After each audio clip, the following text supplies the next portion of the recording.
I'm just trying to give you a last-minute burst of ideas, like Pete's been giving you on solutions to problems. I'll give you one that's not in the book. Lady calls me up and says, I got a person that bought 2 house trailers from me 10 years ago, never missed a payment. Now she wants to borrow another $15,000 against the house trailer. She paid them down from an original cost of $66,000 between both of them to about $56,000 now for both of them. And she wants to borrow $15,000. What'll I do? So I said, well, what's she going to use the money for? Use $3,000 to pay off her daughter's wedding, and $12,000 to put it back in the trailers. Putting decks and roofs, stuff like that on, carports, things like this.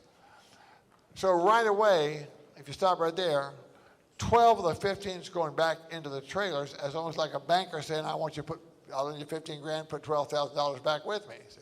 You see, she's not really at risk for more than about $3,000.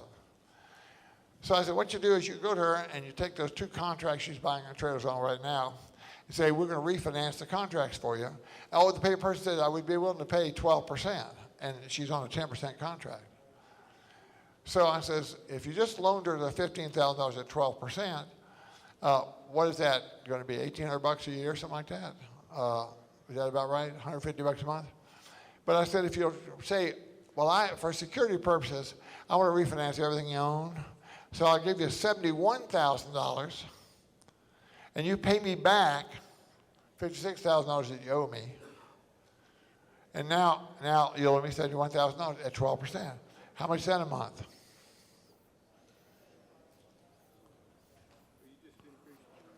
Well, if you take 12%, wouldn't it be 1% a month? And her payments on the amortizing underlying loan was a little bit more. So she can say, I'll lend you the $15,000 and your payments will go down. Isn't that a closer? That's almost like you got 15 grand for nothing, virtually. So, but she's changed her yield from being 10% on $56,000, which is plus 12% on 15, to 12% on 71,000 by getting rid of the other loans first, paying them off. Now, she didn't have to pay off the other loans. She could have done it with a wrap, couldn't she? Either way.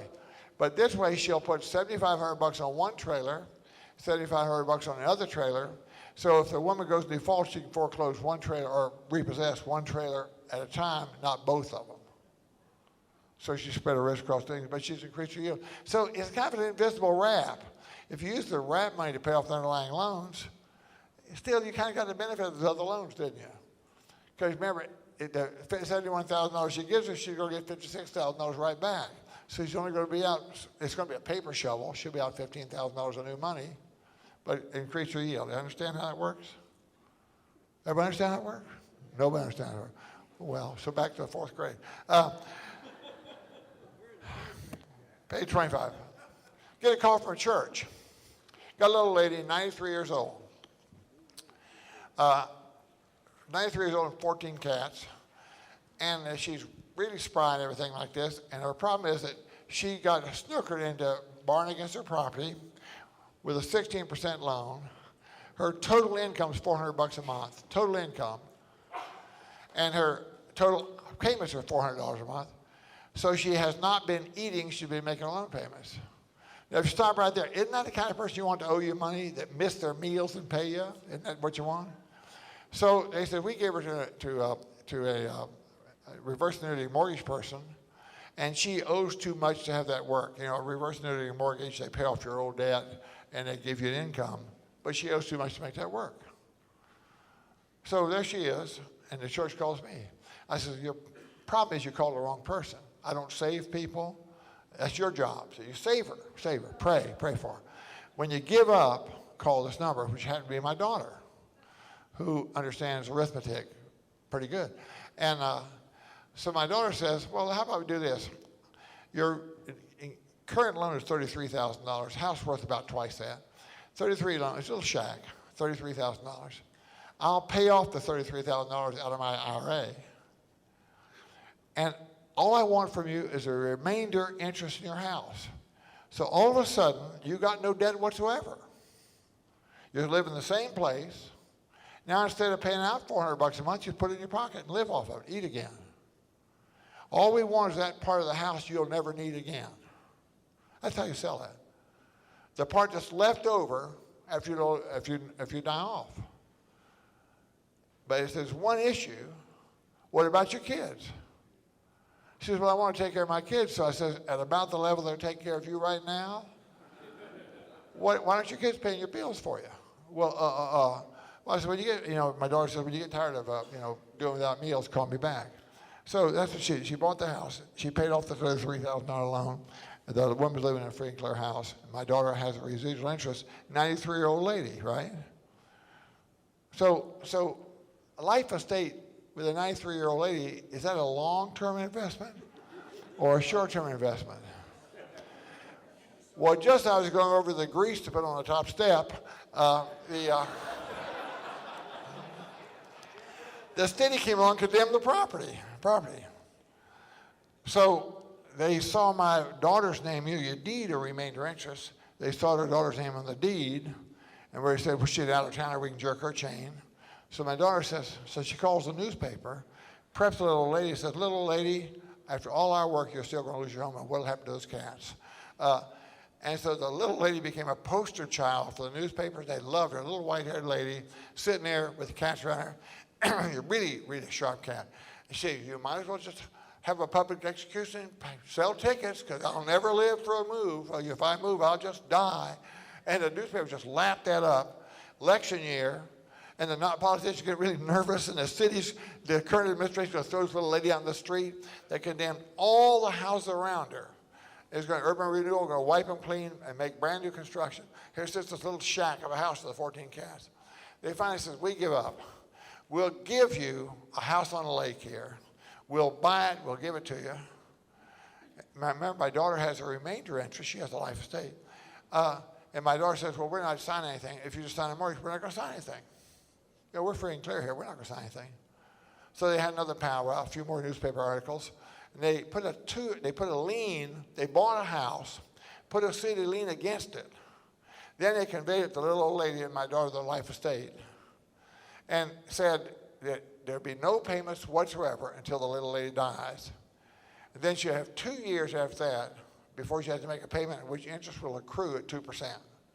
Then the lien's due. Well, so instead of greasing the top steps, now we're sending little lady vitamins. So we want to live to be 120 years old and let the house appreciate on the lake with a fixed rate lien at 2% and just fixed rate lien. But basically, the solution was that remainder estate. Now the question is, everybody understand what a remainder estate is?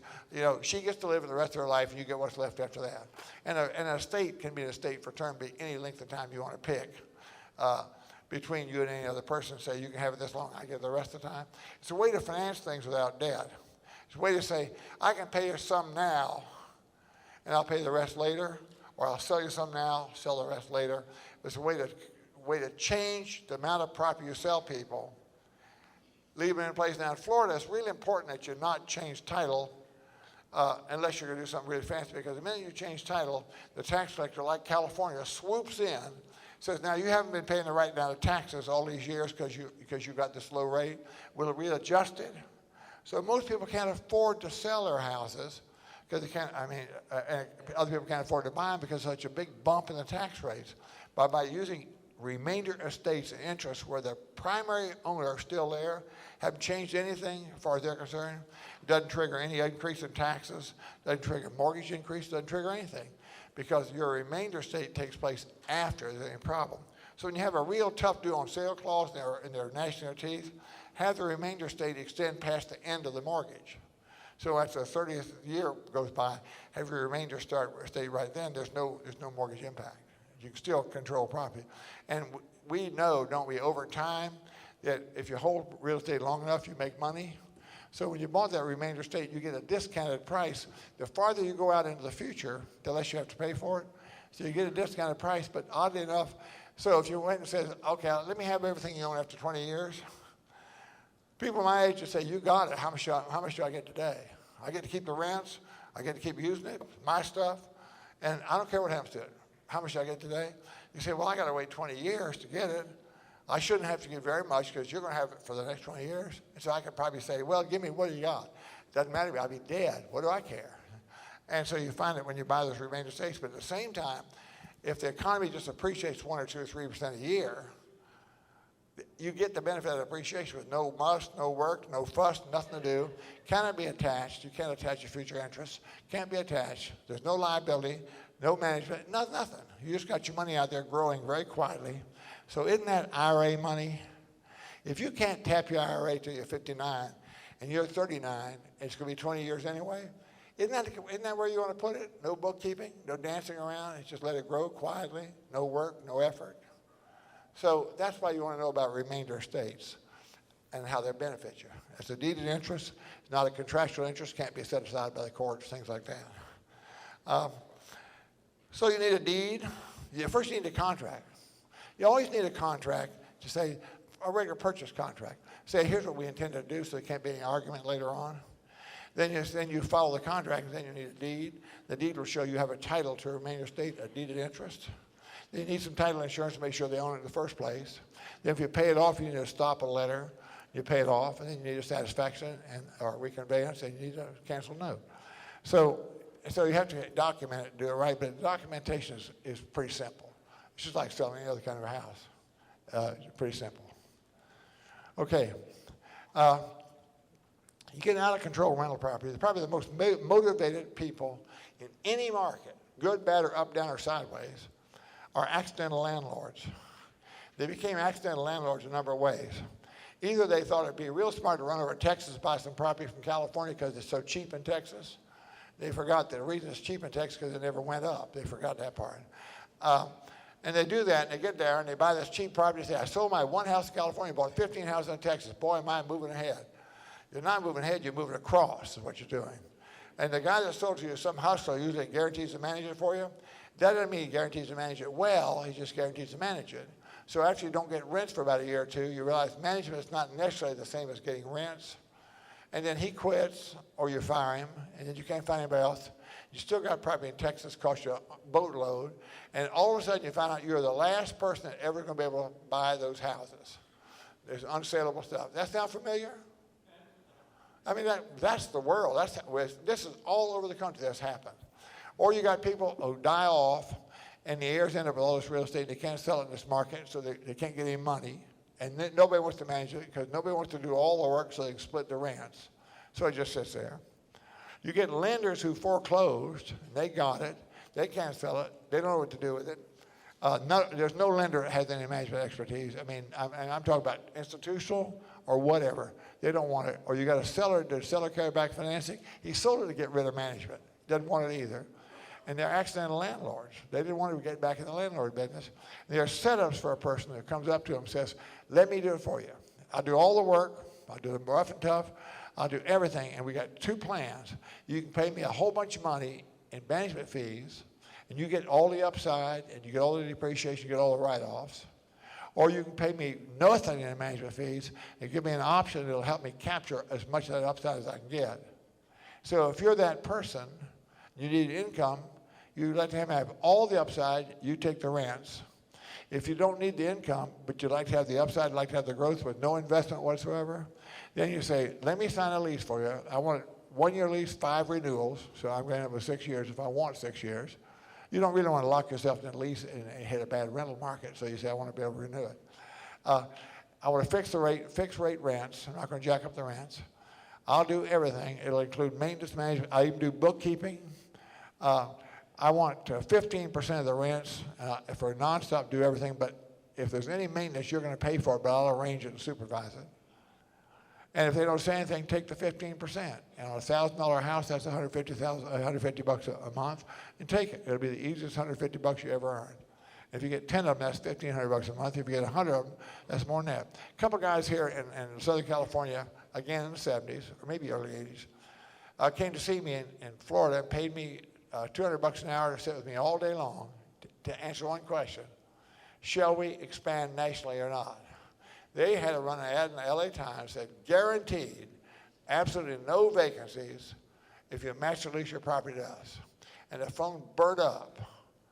And their criteria was they had to look at all your last rental records, and you had to discount your rent by at least $100 a month or 10%, whichever was the greatest, off the rents. And they would take that right off the top, and you got what's left. But you'd never have any vacancies. And their premise was, and they had hundreds of rentals, their premise was, if they get enough of those 10% or $100 bills, they can afford to guarantee the vacancies. One house would be tough to guarantee it. Get a bunch of houses they could afford to guarantee the vacancies because it'd be enough money coming in to do that.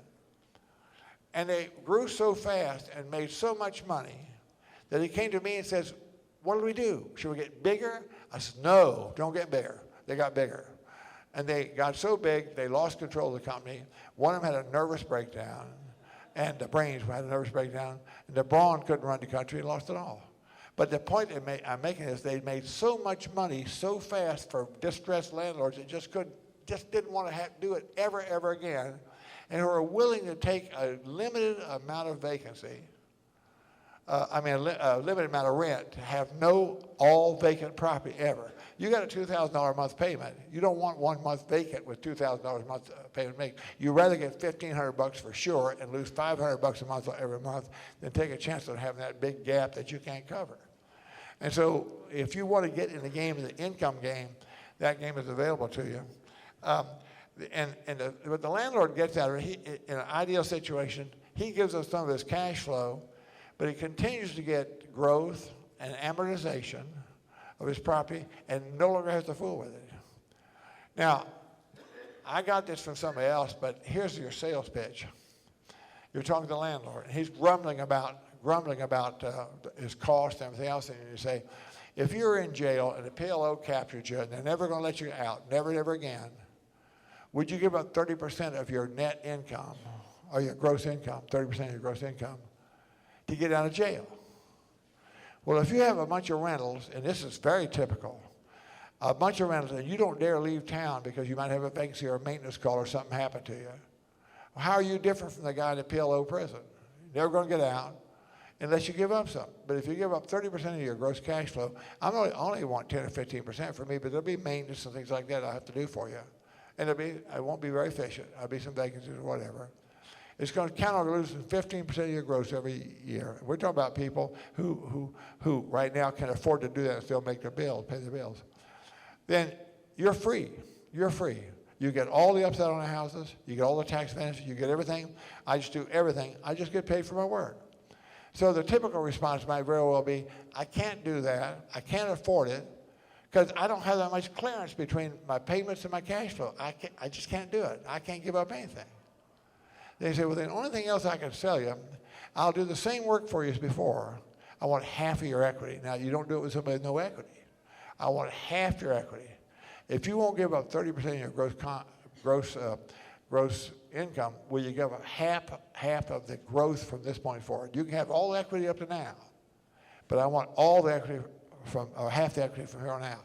Now, you don't want to do that unless you got a situation where there's a significant amount of equity and a significant amount of amortization on the loan, so the loan will keep eating up equity as well as that. And since you get half the equity, you get half the appreciation. And again, that gives you a chance to get into this business with zero cash and command large equities, no risk, no loans. Everybody got it? Very feasible. Don't ask me how I know about that, but that's how I did things. I bought my first office building exactly that way. You got a vacancy, I can do something about it, but I don't work for free. And that's how I got it. I had another situation where a guy was in the middle of an exchange. A farmer in Iowa was trying to exchange for an office building. And the guy who was trying to make exchange came to see me and said, what can I do about it? I said, you tell that farmer in Iowa who wanted to get rid of his farm, and that I will manage that office building for him for free. I know I said it wrong. I'll manage that office building for 20% of the rents and 20% of the avails and proceeds of what that office building gives up. So that solved the problem for the Iowa farmer who had farmland and was not producing anything. Now I can have some income, free and clear office building, have some income. And all I got was 20% of the rents and 20% of the upside. And since I didn't know the guy from Iowa, I recorded a deed. Effectively, I was the owner of 20% of the property for the management. You know, in a deed, you have to understand, don't settle for these little title company deeds that have everything printed on them. When you got some kind of a deal and you don't quite know what instrument to use, take a deed, get a blank page, see addendum, and start typing your whole deal on the deed, the entire deal, and then record the deed and the deal. So it's part and parcel of the deed, it becomes a deeded interest in the property. It's part of the deed. And so on the deed it says I got 20%, but I had to do all this work. He was happy and I was happy. I didn't quite know how to do it, so I really took a regular deed form, and the part where the legal district, I cut it in two with scissors, stretched it out 14 inches, glued it back together again, cut it in two with scissors again so it matched up, and just kept writing right in the middle of the deed like that. That's how we did it. You know, lo and behold, the city came and condemned the property after a while. Not the whole property, they wanted a little bit off of the road. The amount they took off of the road was sufficient to pay off all the debt. But the guy in Iowa says, well, I just wanted the money. I says, ain't that the pitch? See, I got 20% interest in this property. I don't care what you want. I'm not going to sign the deed, and they're not going to condemn the property. I mean, you won't get anything to go to court for a while. Or in that case, I guess they used the money to pay off the debt. So they used all that condemnation award to pay off debt, which means I got a free and clear 20% of an office building at the cost of a little strip of land. And then one day, I had good tenants and everything, and one day I says, you know, I'm getting ready to quit. It's just too tough for me. And the guy in Iowa says, well, what's going to happen to me? I said, well, what do you want to do? Well, I don't know. What did he give me? So I had 90 acres in Maine. I said, well, I'll give you my 90 acres in Maine, which puts you back in the land business. You know something about that. So he gave me the rest of the building. And I got the whole building that way. But I got into it because I was willing to take the management job. And also had tremendous cash flow. You know, I made about $2,000 a month on my 20% cash flow. Plus, I got 20% of the upside of the. I mean, I got all of the award used to pay off the debt, free and clear. Plus, I was able to be in a pole position to trade stuff that he didn't like very much, but he didn't want to do without me. So you get a real grip on property when you get in that management position. Anybody ever had a manager in here you hate to lose? Would you negotiate to keep him? Well, or something. Well, if you can't afford to double the wages, give them a piece of the action. So again, you need a long-term lease. You got to have the right to sublease. If you're going to have a deed of interest, you have it on your name on the deed for how much you get. If you're not, you should have an option recorded, and you should put a deed of trust to secure the option so nobody's playing games with each other. But that being willing, able, and ready to manage can buy you real estate that cash will never buy you. Because the people who don't want to sell will need that management. I mean, competent management now. A guy in Kansas, Independence, Missouri.